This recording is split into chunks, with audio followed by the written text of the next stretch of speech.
Welcome to Gamerati News Update on YouTube. This week we have GWAR vs. Time, the first adventure path for Pathfinder 2nd Edition, Fallout RPG, Broken Earth RPG, and the winners of the Board Game of the Year. Hey, remember the barbaric interplanetary warriors of the heavy metal band GWAR? Well, they have a card game.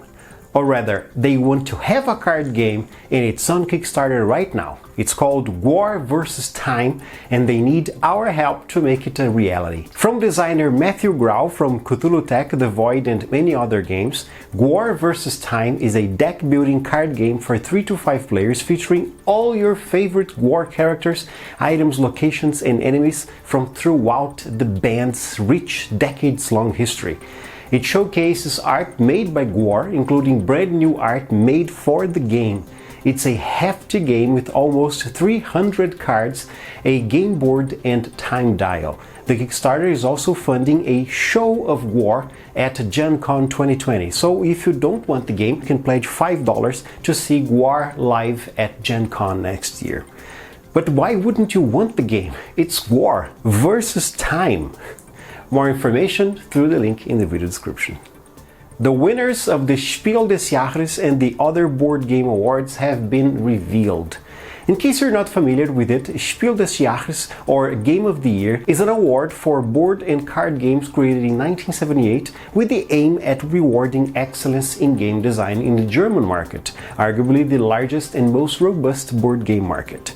A winner of the Spiel des Jahres can expect to sell 300 to 500,000 copies. This year, the main award, which focuses on lighter family games, went to Just One, a cooperative word-guessing party game designed by Ludovic Rowdy and Bruno Salter, the same team that made The Seventh Continent in 2017. The Kenner Spiel des Jahres, focused on more strategically minded and complex games, went to Wingspan, an engine-building game about birds designed by Elizabeth Hargrave.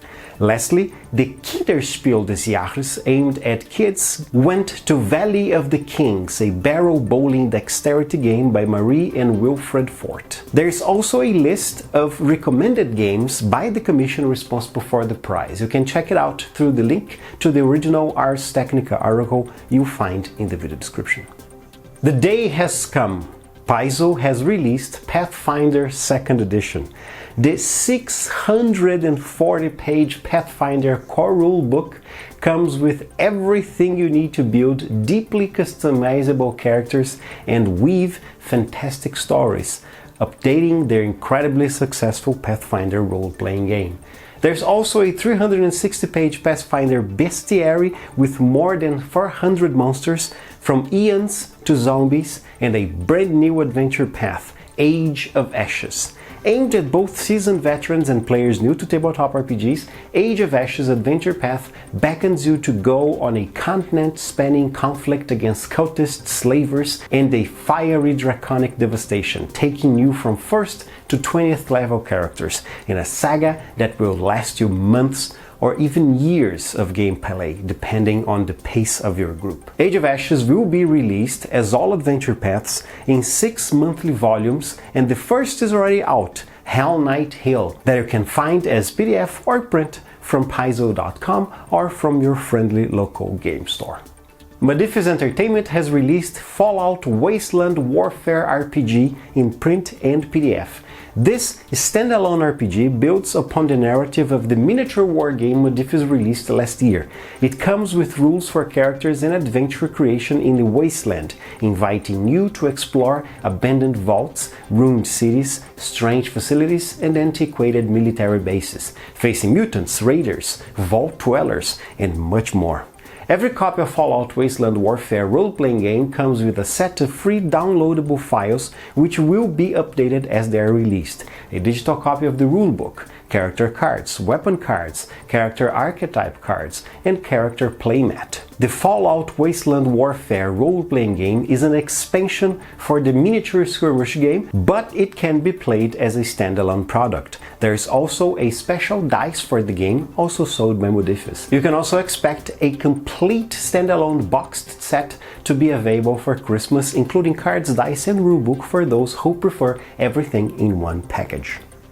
Green Ronin Publishing has announced it's working on a tabletop RPG adaptation of the 3x Hugo winner N.K. Jemisin Broken Earth trilogy of fantasy novels. Over the course of the 3 novels, the 5th season, The Obelisk Gate and The Stone Sky, Jemisin introduced readers to the Stillness, a far future Earth where the planet experiences catastrophic civilization-ending disasters known as seasons.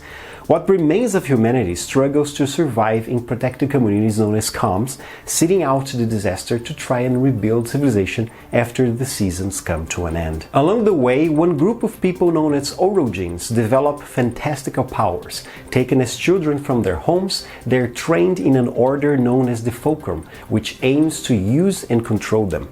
Those are likely the character players will create and roleplay in the RPG. Tanya De Pass, that you might know from the podcast Rivals of Waterdeep, will co-develop the game with Joseph D. Carricker Jr., a veteran from the industry responsible for the Blue Rose line at Green Ronin. The 5th season RPG will use a customized version of Green Ronin's Chronicle system, which powers the Game of Thrones RPG. Green Ronin plans to release the 5th season RPG around September 2020. I hope you enjoyed the gaming news from this week. I'll be back in 7 days with more news here on YouTube and from Monday to Friday with 1-minute videos on twitter.com/Gamerati and facebook.com/Gamerati. I also invite you to subscribe to the Gamerati newsletter. There's a link for it in the video description below. Hope to see your name there soon. Bye bye.